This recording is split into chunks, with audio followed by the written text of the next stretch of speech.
बाप फाटलेलं बनियन घालल, पोरीला मात्र चांगला ड्रेस घेऊन देईल. बाप सायकलवर कामाला जाईल MIDCत, पुरीला कॉलेजला जायला गाडी घेऊन देईल, बसचा पास काढून देईल, हॉस्टेलची फी भरल. 10 मिनिट जर पोरगी कॉलेजवरनं उशिरा आली ना, 10 मिनिटात बाप 10 वेळा आईला विचारतो, ए कुठपर्यंत आली बघ, जरा फोन कर. बाप थेट पुरीला फोन पण लावत नाही, त्या आईला विचारतो, कुठपर्यंत आली बघ, फोन कर. पोरगी जर थोडी चुकली, त्या आईला ओरडतंय, तू लाडून ठेवली म्हणते. बाप अंतर ठेवून असतो, पण त्याचं विशेष प्रेम असतं आपल्या लेकरावर. पुरीच्या लग्नात तर बाप असा फेटाबिटा घालून मिरवत असतो. दिवसभर बापाची मान उंच असते. कन्यादान झालं ना, मग वडील मान खाली घालतात, जावायच्या हातात हात देतात आणि सांगतात, तळ हाताच्या फोडासारखी जपली, सांभाळून घ्या. दिवसभर बापाच्या डोळ्यात थेंब येत नाही. पण पुरीची गाडी एकदा निघून गेली ना, खांबाच्या पलीकडे जाऊन एकटाच रडतो तो बाप असतो. कधीच बापाची मान शर्मेनं खाली जाईल असं वागू नये. आई बापाला अभिमान वाटला पाहिजे. जेव्हा आई पोराकडे बघत असेल, पोरगा डॉक्टर झाला, एक पोरगा मंत्रालयात सचिव, काय अभिमानानं. आत्ता आपली ओळख काय, इथं जे तरुण मुलं मुली बसलेले आहेत, आपली ओळख काय, अमुक अमुक यांचा मुलगा, अमुक अमुक यांची मुलगी. एक दिवस असा आला पाहिजे, आईबापाची ओळख पोरांच्या नावाने झाली पाहिजे. हे डॉक्टर साहेबांच्या आईच्या पुण्यस्मरणाला जायचंय बरं का. ही जी ओळख आहे ना, ही आईबापाला अपेक्षित असते. एक दिवस आईबापाची नावं पुसली गेली पाहिजेत आणि लेकरांच्या नावानं आईबाप ओळखले गेले पाहिजेत. असं कर्तृत्व आपल्याला करता येईल का? आणि ज्यांच्याकडे ही पिढी आहे, ज्यांच्या घरात म्हातारी माणसं आहेत, त्यांना जपा. ही माणसं परत भेटणार नाहीत. घरातली म्हातारी माणसं ट्यूबलाईट इतका प्रकाश देत नाहीत, पण त्यांचं देवघरात निरंजनासारखं तेवत राहणं महत्त्वाचं असतं. ते विझून गेलं ना, मग त्या लोकांची किंमत कळायला लागते. बघा आता इथं टोपी घातलेले 10-20 आहेत आणि 9वारीतले अजून आहेत 10. संपली ही पिढी. नंतर ही माणसं तुम्हाला औषधाला सुद्धा सापडणार नाहीत. या माणसांकडे पैसे नव्हते हो, पण समाधानी होती माणसं. कसे कसे संसार केले, कसे कसे राहिले ही माणसं. सपरात झोपडीत पत्र्यात आयुष्य काढली, पण आनंदानं राहिली. कष्ट करायचे दिवसभर, महत्वाकांक्षा नव्हत्या असं नाही, पण आपल्या पोराबाळांनी शिकावं, मोठं व्हावं. परिस्थिती तशी काय परिस्थिती होती पारनेरची, आता पाणी बिनी आलं. आयुष्यभर खडतर प्रवास केला, पण आनंदी राहिली ही सगळी माणसं. जुनी लग्न कार्य आठवावं. आता लग्न जर बघितली तर काय, चला त्यांच्या नशिबा नाही करतायत काय, पण काय तुम्ही आता, मी तर ते तुमचं बैलगाडीतलं वराड बघितलेलं नाही, पण ह्या आज्या ज्या बसल्यात 100% यांची वराड बैलगाडीत गेली असतील. आम्ही कोणतं वराड बघितलं? टेम्पो ट्रकमधलं वराड आम्ही बघितलं. गावात ट्रक येऊन थांबायची, तिच्या मागं असले भारी भारी स्लोगन लिहिलेले असायचे. वरती कुणाचं तर नाव असायचे, चिंटू पिंटू काय, खाली मेरा भारत महान, रंगीबिरंगी ट्रक. अहो ट्रक गावात आली वराड न्यायला, असलं विशेष वाटायचं. भावकीतल्या पोरांनी सगळ्या गावात आवाज न द्यायचं, ट्रक आली ट्रक आली ट्रक आली. सगळी लोक त्या वराडा, ट्रक आल्याबरोबर सगळं वराड निघणार गावात. म्हातारी माणसं त्या फळीला टिकून बसणार, तरुण पोरं फळी पाय टाकून बसणार. ज्याचे केस जरा अजय देवगण सारखे ते वर हौदात जाऊन बसणार. आणि ट्रक अशी मांडवाच्या पुढे जाऊन थांबली, हार तुरे बुके बिके घेऊन स्वागत होतं का हो? खाली उतरायचं आणि मांडवात येताना गाव, तिथं मांडवातल्या त्या बाहेरच्या 2 पोरांनी वाटीत 2 बोटं बुडवायची, 2 तिथं टिक्का लावला आणि नुसतं उपरणं आणि ती टोपी गळ्यात घातली, अशी छाती काढून माणसं मांडवात यायची. इकडं तदैव लग्नम लग्नम तदैव, वराडी वाजंत्री सावधान म्हणायला उशीर, सांगावं लागत होतं का हो पंक्ती धरा? नुसती बुडं सरकली, एका लाईनमध्ये पंक्ती धरल्या जायच्या. आणि लहान पोरं सगळ्या अक्षदा साठवून ठेवायच्या. उगं ते शुभमंगलला 2-2 अक्षदा टाकायच्या आणि शेवटच्या मंगल अष्टकाला सगळ्या अक्षदा अशा कोणाला तर फेकून मारायच्या समोर. पंक्ती जर बसल्या, पंतरवाड्यात जेवण होती. आता ताट वाट्या आले. पंतरवाड्या सुद्धा त्या पानाच्या बनवलेल्या असायच्या, त्यातल्या निम्म्या पंतरवाड्या तर फाटलेल्याच असायच्या. ते वाढफी जर ओळखीचा असला तर एका लेक लावून 2 पंतरवाड्या, नाहीतर आहे त्यातच घे म्हणायची. हो ती पुरी येऊन जायची. सगळ्यात आधी तर ते मीठ वाढणारा येऊन जायचा. बरं ते नेमकं मधीच मीठ वाढायचं, ती साईडला घेऊच तर पुरीवाला यायचा. भाजीची वाट बघत द्रोण हातात घेऊन उभं राहायचं. पोरांनी भाजीवाला आला का त्याला म्हणायचं जरा फोडी फोडी वाढ. त्यानं ते वर्गळ असं खालून फोडी जास्त टाकायच्या. याच्यापेक्षा ध्यान असायचं बुंदीवाला कधी येतोय ते. बुंदीवाला 2ऱ्या-3ऱ्या पंक्तीत असला, इकडून आवाज द्यायचा त्याला कळायचं ना इथं वाढू का तिकडं जाऊ. बुंदीची मूठ अशी वाढली आणि पुढच्या पंतरवाळीपर्यंत पोहोचला तोवर याची संपलेली असायची. यानं लगेच बुकणी भरायची, लगेच तोंडात टोपी खाली पडायची आणि तोपर्यंत त्या भातातल्या आळ्यात कोणतर भाजी वतून निघून जायचं. पैसे नव्हते, आनंद होता. कोणतरी एक जण तिकडं माईक बी घेऊन बसलेला असायचा आहेराची यादी करून. बरं माईक असले नव्हते, त्याला वरती उपरणं बिपरणं बांधलेलं असायचं, वरती एक भोंगा लावलेला असायचा. कुणाचे 2 रुपये, कुणाचे 11 आणि 21 रुपये देणारा तर लय मोठा वाटायचा. लग्न लागलं का ती नवरा नवरी रडायला सुरू व्हायची. त्यावेळेस वाटायचं हिचं एवढं भारी लग्न बिग्न झालंय, का रडायली उगं. आता पोरगी झाल्यावर कळतं मुलगी का रडत असेल ते. तिनं जाता जाता थोरा मोठ्यांच्या पायावरती डोकं ठेवायचं. म्हाताऱ्यांनी पिशवीतून 5-10 रुपये चुरगळलेली नोट त्या नवरा नवरीच्या हातावर टेकवायची. नवरदेवानं घरी गेल्यावर सगळे पैसे घ्यायचे नवरीकडून, बघू किती झाले त्याच्यावर ठरवायचं आपल्याला काय. पैसे नव्हते, माणसं आनंदी होती. इकडं जेवणं आटपली का बाहेर अशी टिपाडं ठेवलेली असायची आणि लाल पिवळे निळे तसले प्लॅस्टिकचे ग्लास असायचे, त्याच्यात पाणी प्यायचं. त्या ग्लासचं एवढं आकर्षण, पाणी प्यायचं आणि 2 ग्लास घरी घेऊन जायचे. ते घरी नेलेला ग्लास एखाद्या पुरस्कारापेक्षा पण मोठा वाटायचा. पैसे नव्हते, माणसं आनंदी होती. आता रिटायर झालेले काही शिक्षक मंडळी इथं आहेत. किती रुपयानं नोकऱ्या सुरू झाल्या हो तुमच्या? 400-500 रुपयानं नोकऱ्या. माझे वडील 2006ला इथंच दरोडीला मुख्याध्यापक म्हणून रिटायर झाले. 2006चा रिटायरमेंटचा पगार त्यांचा 14,000 रुपये होता. आता जर 14,000 रिटायरमेंटचा पगार आहे, किती रुपयानं नोकऱ्या सुरू झाल्या? बरं, ही पिढी अशी होती, नोकरदारानं फक्त त्याचं नाही बघायचं. त्यानं गावाकडे भावाला पाईपलाईन करून दे, त्याला शेती घेऊन दे, त्याच्या पोरांची शिक्षण बघ, त्याच्या पोरींची लग्न बघ. गावाकडे शेती करणाऱ्यानं शहरात जाताना कधीतरी भाजी घेऊन जा, दुधाची बाटली घेऊन जा, खळं झालं का 2 पोती पहिली भावाला नेऊन टाक. आनंद होता. बायको जर कधी म्हणली नगरला जाऊन येऊ, गाडी नव्हती आपल्याकडं, मित्राची गाडी, त्याच्यात निम्म रॉकेल, त्यात निम्म पेट्रोल. इथं आळकुटीला जाऊस तोवर पेट्रोल संपत होतं, मग गाडी वाकडी करायची. हे तंत्रज्ञान फक्त भारतात आहे होती साहेब, जगात कुठं गाडी वाकडी करत असते ना असं मला वाटत नाही. आणि वाकडी करून जर चालू झाली नाही, पुढे वेगळे सायंटिस्ट होते, ते टाकीत फुकणार.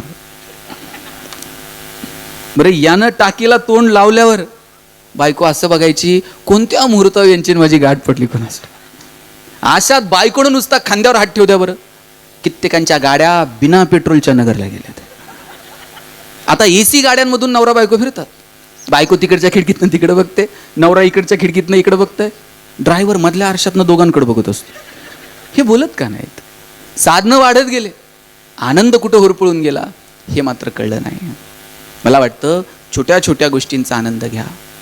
शेवटचे एक 5 मिनिट घेणार आहे. ज्यांच्याकडे आजी आजोबा आहेत, ज्यांच्याकडे आईबाप आहेत, त्यांना जपा. घरातल्या म्हाताऱ्यांना जपा.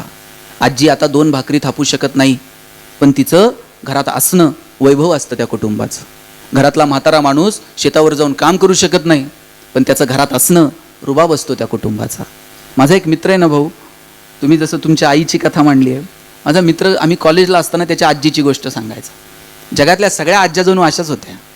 ती गोष्ट सांगणार आहे, तुम्ही ती नीट ऐका आता फक्त. तो सांगायचा की आम्ही नोकरीच्या निमित्तानं शहरात आलो. वडील आमचे नोकरीला होते, शहरात राहावं लागलं काही दिवस, आणि आजी आजोबा मात्र आमचे गावी होते. पण आमच्या वडिलांनी ठरवलं होतं, कुठेही गेलं आजी आजोबांची नातवांची भेट झाली पाहिजे. सणासमारंभाला, सुखदुःखाला कायम ते आम्हाला गावी घेऊन जायचे. दिवाळी तर आमची पक्की, इकडचा सूर्य तिकडं उगवेल, पण दिवाळी मात्र गावाकडं व्हायची. आजी दिवाळीला नातवं येणार म्हणून डोळ्यात जीव आणून अशी वाटाकडं बघत असायची. आम्ही गेलं का पटापट जवळ घ्यायची, गालावरून हात फिरवायची, बोटं मोडायची, तिचे ओढ गालावर लावायची, आणि वर्षभर तिनं तिच्या पिशवीमध्ये साठवून ठेवलेले 100-200 रुपये सगळ्या नातवांच्या हातावर ₹1-2 करत वर्षभरातली सगळी दौलत नातवांमध्ये वाटून टाकायची. तो म्हणतो, वर्षभरातले सगळे पैसे नातवांमध्ये वाटणारी तुकतुकीत चेहऱ्याची आजी आमच्या दृष्टीनं जगातली सगळ्यात श्रीमंत बाई होती.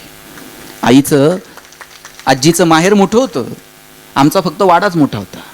वाड्यात आली आणि या सगळ्या जथ्यात नांदता कधी थकून गेली तिचं तिलाच कळलं नाही. कायम आजोबांच्या धाकात राहिली. आजोबांनी नुसते डोळे मोठे केले ना, सगळा वाडा चिडीचो. वाढता वाढता एकदा तांब्या कलंडला आणि आजोबांच्या ताटात पाणी पडलं. 4 चौघात आजोबांनी तिचा अपमान केला, पण असे कितीतरी अपमान आजीनं आयुष्यभर गिळले. पण तरी सुद्धा कधीच आजोबांची जेवणाची वेळ टळू दिली नाही, कधी त्यांच्या इस्त्रीचे कपडे कधी टळू दिले नाहीत. मोठा जीव तिचा आजोबांवरती. सगळे नातवं जेव्हा दिवाळीला यायचे तेव्हा संध्याकाळी अंगणामध्ये तळवट टाकायचा आणि त्या तळवटावरती सगळ्यांनी झोपायचं. वाड्यामध्ये कापसाच्या उशा 2-5.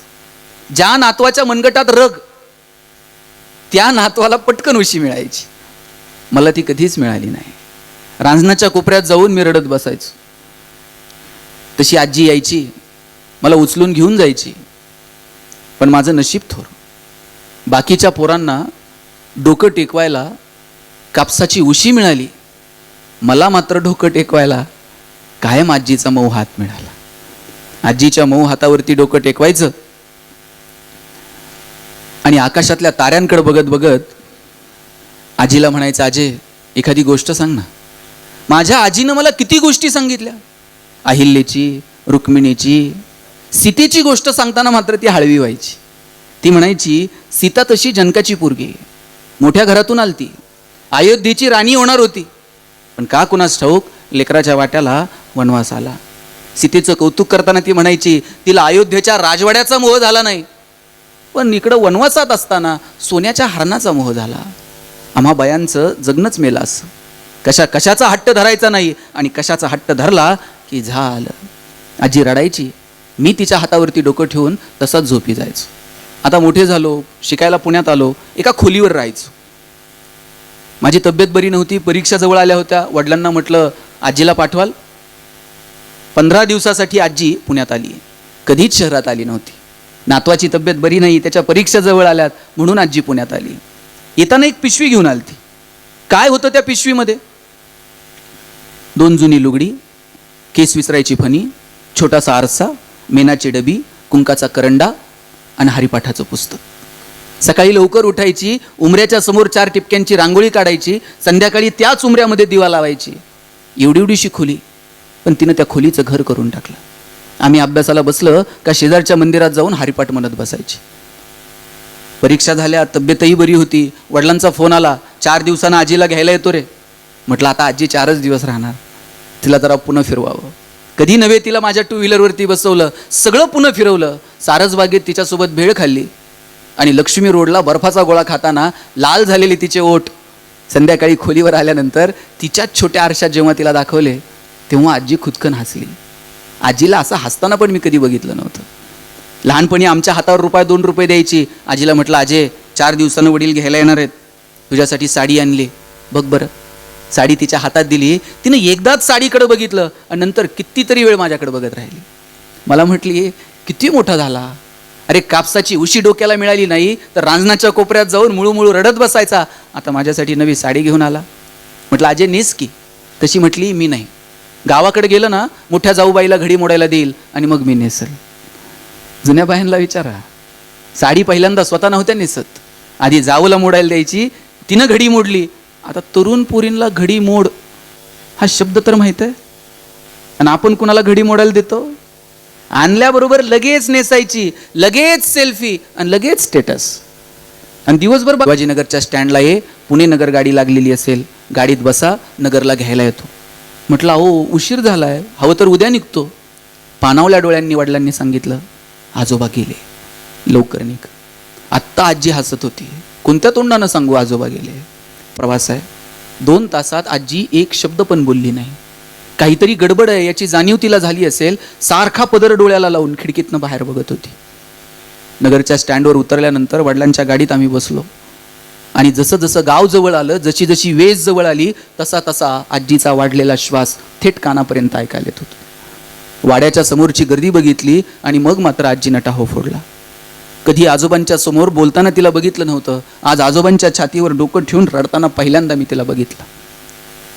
कुणा एका मैत्रिणीनं तिच्या पायातले जोडवे काढले आणि तिच्या हिरव्यागार बांगड्यांवर कायमची टिचकी मारली. संध्याकाळी भाऊकीतली लोक जेवणाचा डबा घेऊन आली. पंक्ती उठल्या, कुणी कुणाशी बोललं नाही. दुसऱ्या दिवशीही लोकांची गर्दी होती, कुणी कुणाशी फारसं बोलत नव्हतं. तिसऱ्या दिवशी पंगत भरली आणि तेव्हा पंक्तीत कुणीतरी म्हटलं, भाजीत मीठ जरा कमी दिसतंय. हीच तर दुःख कमी झाल्याची चाहूल होती. 10 दिवस उलटले, 13वा झाला. माणसं जिकडच्या तिकडं पांगून गेली, आजी मात्र एकटी उरलेली. 10-15 दिवसानं पुन्हा आजीला भेटायला आलो. म्हटलं, आजी बोल ना ग. नाही बोलली. म्हटलं, तुझी पिशवी तशीच खोलीवर राहिली, ती घेऊन आलो. पिशवी तिच्या हातात टेकवली. पिशवीतलं सामान तिनं असं जमिनीवरती ओतलं. 2 जुनी लुगडी, एक नवी कोरी साडी, अजून कोणी घडी पण मोडली नव्हती. छोटासा आरसा होता, मेणाची डबी होती, कुंकाचा करंडा होता, हरिपाठाचं पुस्तक होतं, केस विसरायचा. तुझ्या आजीची गोष्ट सांग. आपल्याला आपल्या आजीची गोष्ट येणाऱ्या पिढ्यांना सांगता यावी इतका आपण आजीसोबत जगलोय का? तितका सहवास आपला आपल्या आईसोबत, आपल्या आजीसोबत आपला आहे का? माणसं निघून जातील. मगाशी म्हटलं, ढगाड गेलेला सूर्य परत बघायला मिळेल, मातीआड गेलेली माणसं परत बघायला मिळत नाहीत. घरं इथं राहतील, वाडे इथं राहतील, फक्त आपण या जगात नसू. नांगऱ्या बदलतो, जमीन तशीच राहते, सगळं इथे राहणार आहे, आपण फक्त नसू. ज्यांच्या ज्यांच्या वाट्याला अशी चांगली माणसं आहेत त्यांना जपा. आपल्या प्रत्येकाच्या आयुष्यात एक कार्यक्रम असा येईल, कार्यक्रम आपला असेल पण त्यात आपली उपस्थिती नसेल. त्यावेळेस कुणीतरी कौतुकानं सांगावं, आमची आई अशी होती, आमची आजी अशी होती, असं जगता येईल अशी अपेक्षा व्यक्त करतो. आपल्या सगळ्यांच्या वतीनं ताईंना भावपूर्ण श्रद्धांजली अर्पण करतो आणि थांबतो.